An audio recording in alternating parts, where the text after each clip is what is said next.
Kami dari kelompok 7 akan menyimpulkan hasil diskusi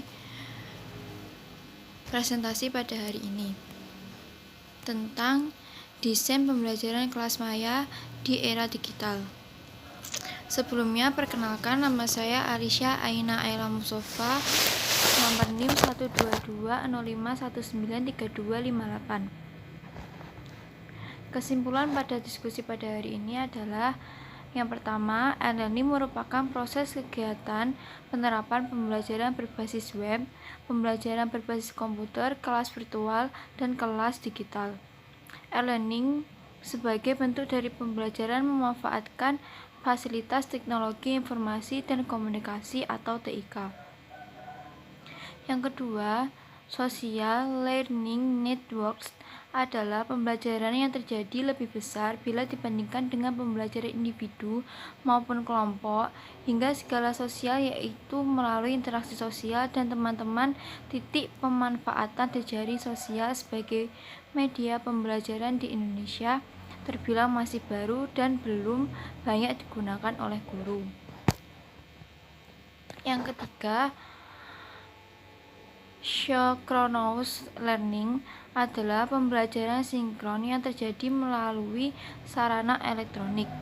Yang keempat, asynchronous learning adalah pembelajaran secara independen.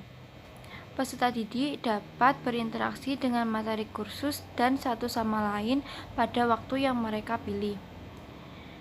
Yang kelima, SLNS atau Social Learning Network adalah pembelajaran yang terjadi lebih besar bila dibandingkan dengan pembelajaran individu maupun kelompok. Yang keenam, contoh SLN atau Social Learning Networks adalah A. Edmodo, B. Sophia, C. Remix Learning, D. Sology, E. Tuidukate.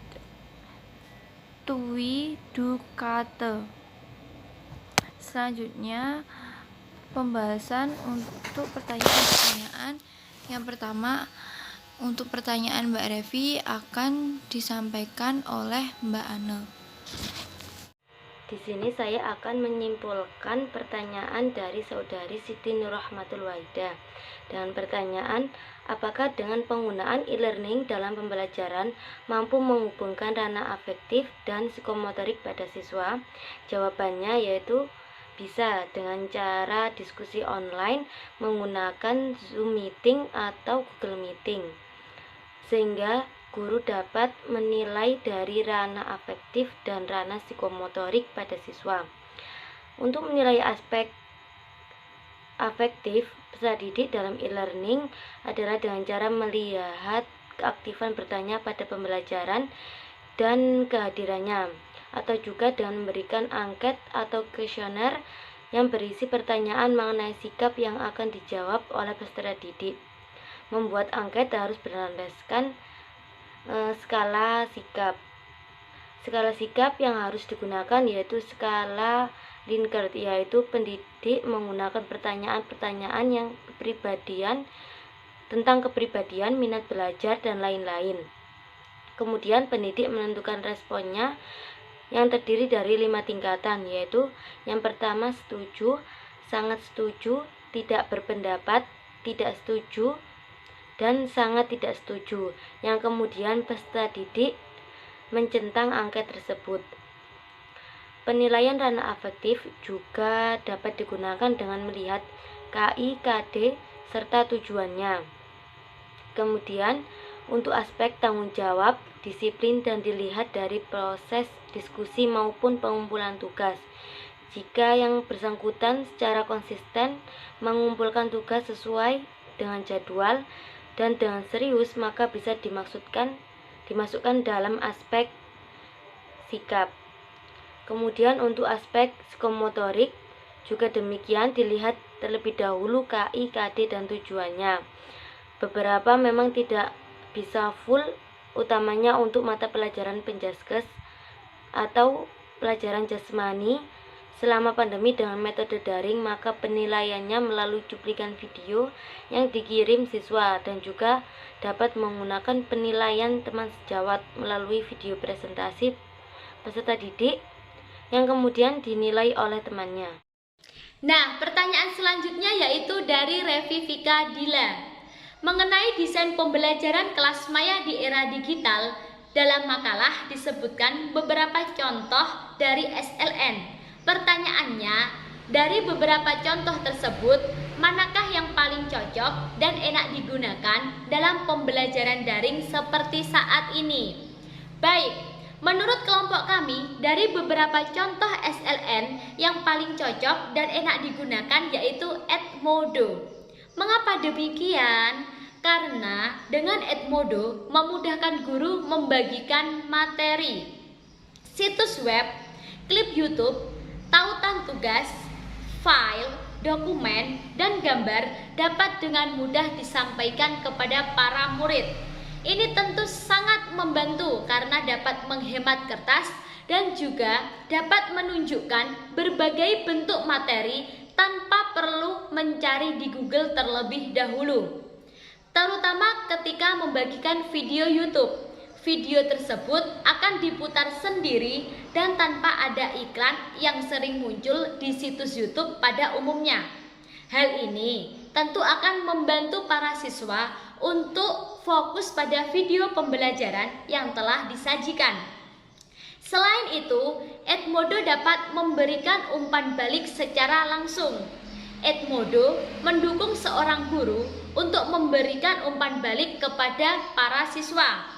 Guru bisa melakukan hal ini dengan berbagai cara, misalnya dengan membalas postingan para siswa, membuat rubrik video, dan mengirimkan tautan kepada siswa sehingga mereka dapat mendengarkan guru secara langsung. Sekian, terima kasih. Nah, untuk selanjutnya yaitu pertanyaan dari Mbak Ika Wahyu Alfani. Pertanyaannya yaitu di makalah sudah dijelaskan beberapa desain pembelajaran kelas maya di era digital, salah satunya yaitu kajian e-learning. Nah, untuk kajian e-learning ini apakah efektif digunakan bagi peserta didik di jenjang SD atau MI? Jelaskan. Jadi menurut kelompok kami, kajian e-learning itu masih kurang efektif jika digunakan bagi anak-anak usia MI atau SD, karena seusia mereka itu merasa kesulitan untuk memahami dan nanti malah akan membuatnya bingung dan berimbas pada pembelajaran yang tidak mencapai target. Tetapi juga tidak ada salahnya bagi kita untuk memperkenalkan e-learning bagi anak-anak untuk memberi arahan sedikit demi sedikit. Jadi ketika e-learning diterapkan itu nanti akan membuahkan hasil yang bervariasi. Ada yang efektif dan ada juga yang tidak efektif. Misal kalau e-learning akan diterapkan juga boleh, kalau tidak diterapkan juga boleh karena kajian e-learning ini merupakan salah satu inovasi dalam pembelajaran. Seperti itu. Sekian, terima kasih. Perkenalkan, nama saya Melinda Nasution, NIM 122051930014, absen 02. Baik, di sini saya akan menyimpulkan jawaban dari pertanyaan yang sudah dipaparkan oleh teman kita, yaitu Mbak Salisna dan Mbak Widya. Nah, pertanyaannya, bagaimana penerapan SLN di Indonesia? Dan apakah SLN itu cocok digunakan dalam jenjang pendidikan sekolah dasar? Baik, berbicara mengenai SLN itu tentunya pasti berkaitan dengan teknologi, sudah pasti itu. Dan tidak dapat dipungkiri bahwasanya teknologi pada saat ini sudah mengalami perkembangan yang cukup pesat dan sangat baik menurut saya. Dalam penerapan SLN di Indonesia itu sudah meluas ya teman-teman semua. Dalam artiannya banyak kalangan yang sudah merasakan dari SLN itu sendiri. Apalagi seorang pelajar sudah menjadi teman untuk proses pembelajarannya. Apalagi di musim pandemi seperti ini, SLN sangat berperan penting dalam penunjang proses pembelajaran. Seperti contohnya, dengan adanya SLN mendorong sebagai pendidik untuk menginovasi pembelajaran atau menggunakan pembelajaran yang bernuansa penggunaan teknologi. Seperti ada e-learning, ada aplikasi Edmodo. Nah, hal itu membuat pendidik harus bisa menguasai. Dalam artian mereka harus menjadi seseorang yang mampu memberikan pengenalan teknologi kepada anak didiknya, seperti itu. Namun, ketika ditanya apakah cocok digunakan dalam jenjang sekolah dasar, berbicara mengenai hal itu menurut saya sebenarnya cocok saja, namun masih kurang efektif. Karena apa? SLN itu sendiri harus benar-benar dikuasai. Bagaimana sih nanti penerapannya? Apalagi dalam sistem aplikasi e-learning, kemudian ada Edmodo. Nah, kalau tidak ada pendampingan yang baik, maka siswa akan kesulitan untuk mengakses hal itu.